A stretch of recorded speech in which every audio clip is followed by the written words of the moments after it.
welcome back to my YouTube channel. Thank you very much for tuning in. If you're new here, my name is Oluwa Shindara Layemi, and this is my YouTube channel, Shindara's Voice. And I got married recently, and before I start giving you like marriage talk and all those other things and all the like content I have about marriage and all of that, I actually just wanted to share my marriage miracle with you guys, and I really hope that it blesses somebody. Like I really hope that it blesses somebody. So basically, I got married on the 25th of September 2021 to the most amazing man in the world. I'll give you your key part. And it's been such a beautiful journey, but it's beyond the beautiful journey. I like to say that's the journey of faith. Like, it's through this journey of marriage or getting wedded, God has taught us how to depend on him and rely on him absolutely. And I'm doing this because during that period, a lot of times people will say, oh, God is going to do it, blah blah blah blah, and all of that, and you'll be like, yeah, God is actually going to do it, but let him do it now. I remember one time I told my now husband, and I was like, you need to change our prayer point, to stop saying God, we need this, to start saying, God, we need this now. Like, you need to come through now. And every time we kept on trusting God, every time we kept on praying, it just felt like we needed God to do it in a certain way, but God needed to do it in a certain way so we can glorify him. I mean, I just thinking about it now, if God had done it the way we wanted, it wouldn't have made so much value to us like the way he did it at the end of the day. So let me not say too much story. Let me just go right into the gist. So we're supposed to we're gonna get married sometime in September. We had set date and we started praying about the date far back as 2 years ago. Trust me, from when we knew that this was the period we wanted to get married, even though I was still kind of not sure I wanted to get married in September. We started back and forth, but we started praying about our wedding day and we started having a lot of married prayers. So it wasn't like we just started praying, we started praying about our marriage like way long before. And we've been praying about we need the kind of marriage we wanted. We need that we didn't want to like overblow things. Wanted to be within our budget. Myself and my fiance have good jobs, so it wasn't like as if we were going to plan anything like above our budget. We wanted to do something really within our budget. We also had family members who could like throw their weight, so it wasn't like as if we're the only one that was going to be planning the wedding. Even though we didn't want to depend on anybody, but we still like knew that they were going to come in at some point, and it was fine by us. So I mean, just the background, like it wasn't like we're going to plan the wedding alone. But we still needed to put like major input because it's our wedding, Abby. And then we started the planning and all of that, and it was going well. And then after the proposal, it was time for introduction. Can I even say that firstly, when we started planning, when we knew we were going to get married, my friend was staying with his elder sister. So I had to tell him, I mean, let's look for an apartment. We can't just, if we plan to get married, you need to start settling in, start taking responsibilities and all of that. And it was like, okay. And then we took the step of faith and we got an apartment that was like so beautiful. Like, I mean, that's where we're staying at the moment. It's really so beautiful. I can just put a picture. I'm not doing a home tour now because I don't want to do any home tour now or house tour because I'm not done with the decor and all of that. When I'm done, I promise you a decor this thing and all of that. But then it was just really beautiful. I also got it at a very affordable price, and we got to be like live with the best neighbors you would ever imagine. Like, they're the owners of the house and they treat us like co-tenants neighbors rather than tenants and landlord. It's actually a very beautiful relationship that we have with them, and God bless them. But we actually got, there's also another miracle on its own. But then we got an apartment that was way like our taste, for like way below the expected amount you would think that the house would be, and with in a good environment, every amenity that we wanted, we got it, and everything was just beautiful, right? And it was time to get to the wedding. And before the wedding, we already had like streams of how we're going to like sort out our bills and all of that. Personally, I was doing my master's at the moment, so I knew that I was not really going to put in a lot of weight because of the bills I was paying for my master's and other certifications I was doing at that time. But I knew that, I mean, I earn and I know that there are different things that I do that would yield profits and all of that. So my friends at the other side also had like a lot of deals that he had covered and a lot of investments that he has done, and he's like, it's going to yield profit and we're going to be fine since we're not doing like overboard. So in July we're going to do the introduction. Everything wasn't looking smooth. God still provided. I remember that we didn't have like so much to get our clothes and get so many things, but then at the end of the day, God just provided that evening. Everything it was supposed to get, it got it, and we got our clothes for like much cheaper price, and even like we even had change to ourselves, and we just, that one was able to get sorted, right? And then now that was just God proving to us that He's good. And then moved to the wedding. We started planning wedding, and everything that we depended on started to stall just right in front of us. Investments wasn't coming through. They got some gigs that were supposed to deliver and they were postponed.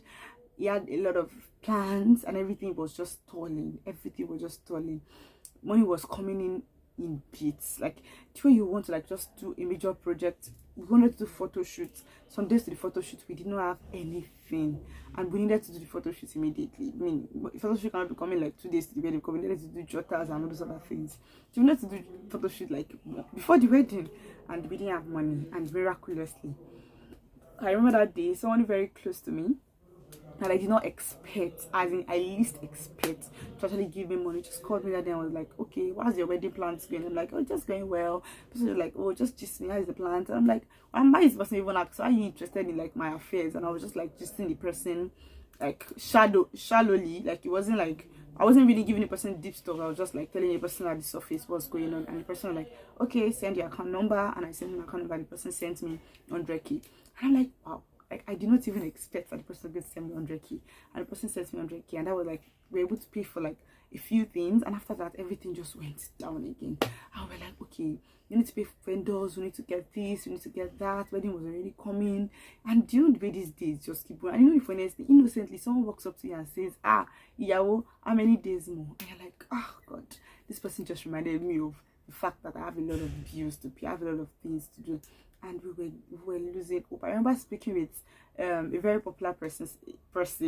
I like to call her a celebrity actually, and she was gisting me about how herself and her husband were very broke before their wedding, and now before the wedding day they had not paid a lot of bills, and just like after the wedding they had sorted out all their bills and they had more than enough. And in my mind I was thinking, you are celebrities, yourself and your husband, you are celebrities in your own space, and people that are going to come to your wedding were definitely going to spray you money. They're definitely going to give you gifts. I don't know anybody in that space that can give me so much like I need now. I just know myself, and I really don't like depending on myself, on other people. I like to depend on sure sources. I'm that person that likes to have plan A, plan B, plan D, plan E, everything planned, and then like now God there's like the fallback plan if everything fails. Do you understand? But this one just taught me that God should be your one and only backup. I mean, I understand that you should have like other plans, but still, even when you have like sure plans, still rely on God. Still rely on God. It should be the first backup. Every other backup is just there, but God is like the major backup. Do you understand? I'm not saying like you should not have plan A, plan B. Planning is good. I'm still going to continue planning. Nothing is going to stop me from planning, but God is like your super backup plan. It should be your last bus stop. Do you understand?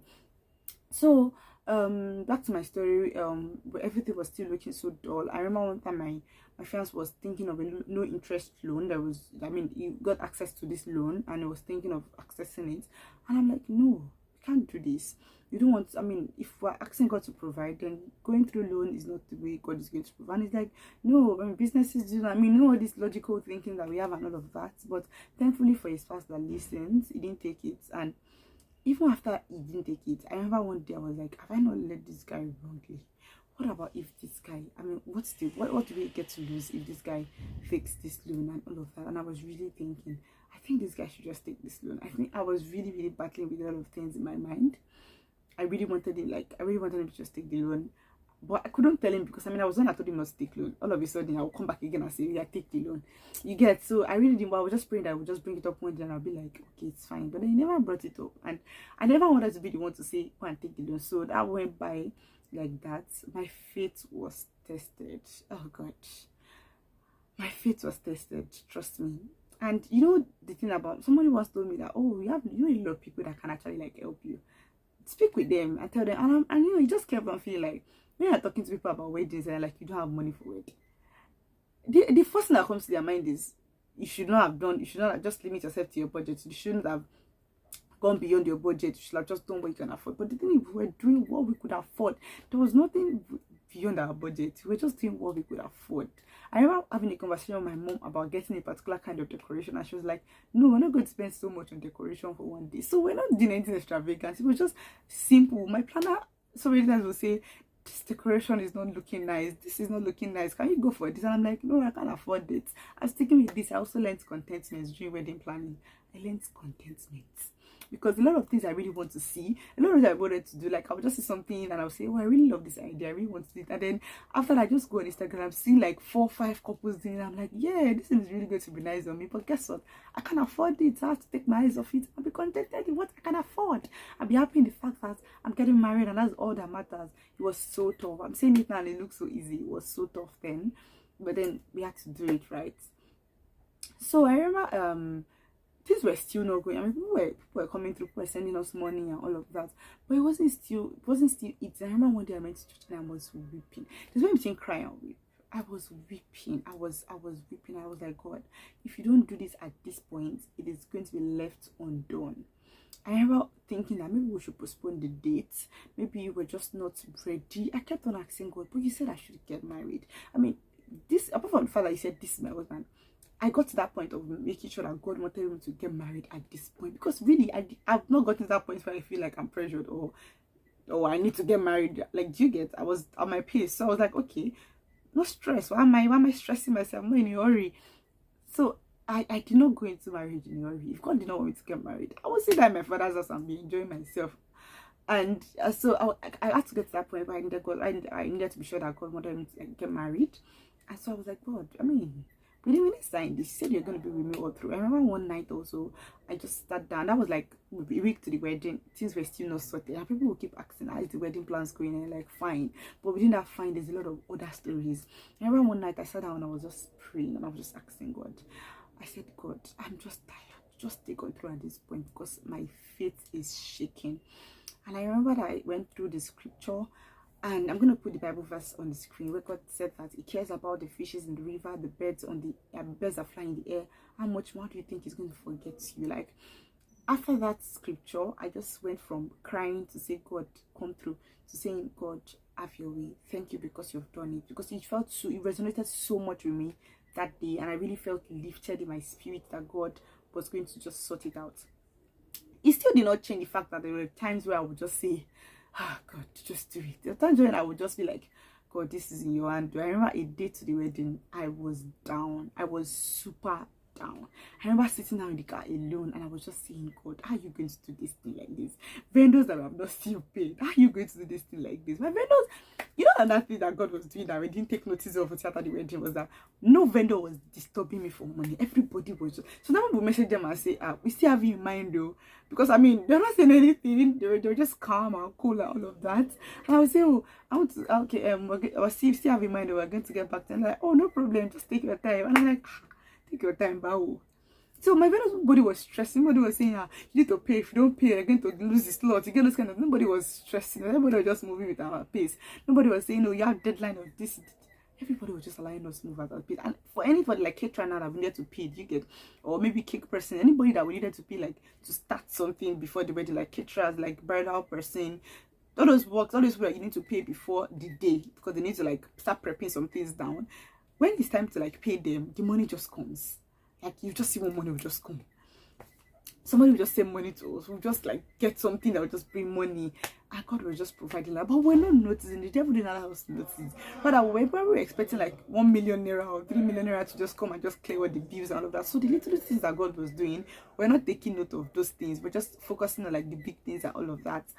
Long story short, we kept on praying, and we also like came together and we said that every time that we get any money, any gift, we're going to bring out our tithe and we're going to give it to God. So we're bringing out tithe from every token that was given to us. You give us 5 naira, you give us 5,000 naira, we drop 500 naira. Any amount that was given to us, we were always giving our tithe and all of that. And then God kept on blessing us in bits and bits and bits, but we're still not noticing. And then on the wedding day, everything we needed was done.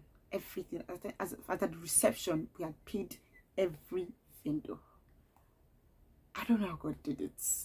We had paid every vendor. We're getting gifts. I got some alerts that I know that Zenith Bank, because I use Zenith, I know that Zenith Bank would be wondering what's going on. I got some every alert, and it just kept on. I mean, and after the wedding, we got like an honeymoon, all paid expense on honeymoon. We got a lot of things. We got like things that we needed. All the things that were on our list. God was just ticking it off for us one after the other. Everything that we know, it was not monetary. God was ticking it for us, and we were able to sort out everything. Everything. See, our case now became the case of Jesus that fed 5,000. You know, initially there was nothing to feed people. He had little, multiplied it, fed the 5,000, and still had 12 baskets remaining. That was our case. We fed everyone that came for our wedding, and we had more than enough to take home, to give people, to start a new family. It was just God. It was just God. And why am I saying this? I could have just kept this to myself. I mean, there's really nothing. There's no content in me coming to come and say we were broke before the wedding. I could have just kept it and still be living the luxury life and be showing people that yes, my husband has money and all of that. But the truth is, there's somebody that might need this. You might be in that. You might not even be wedding planning. You might be maybe another ceremony. It must not have to be even a ceremony. It could just be that you're in the midst of a particular problem and it feels like as if God doesn't come through, it's not going to be done. Yes, you need to get to that point. And let me tell you, whenever it gets tougher, it means that you're about to like break through. You're about to break through. So please just hold on to God. Depend on Him absolutely, and it will always come through. It will always come through. Please, I join my faith with you this evening, and I declare that you will receive strength to walk through this phase of your life in Jesus' name. Thank you very much for watching to the end of this video. Don't forget to like, share, subscribe. I have a lot of juicy videos for you. A lot of juicy videos. Until the next time you watch me, remain blessed. I love you all. Bye.